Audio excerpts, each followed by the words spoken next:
Alo aya, men pravo olganimda aytdimmi? Ha, 50 marta aytding. Ha.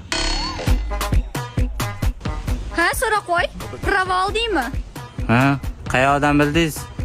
Peshonaga yozib qo'yibdi-yu, pravasi bor deb. Kuyyaptimi? Nima kuyyaptimi?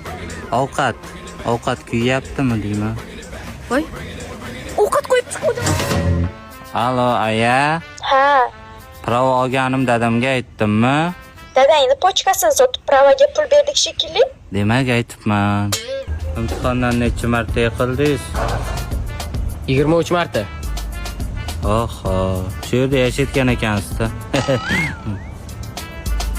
Sani pravang bor. Nega piyoda yuribsan? Meni pravam bor, lekin mashinam yo'q. Aka, pravo o'ynaysizmi? Pravang bormi? Ko'rmisiz? Pravang qanchaga tushgan? 5 millionga. 5 millionga prava. 150 millionga mashina. Kamiga shtraflar. Oho! Uka shuncha rasod qilgandan ko'ra 3 million so'mga bitta shofyor olsang bo'lmaydimi? Bile, shuni o'ylab ko'rmayapman-ku. ¿Y qué fue? No hiciste nada.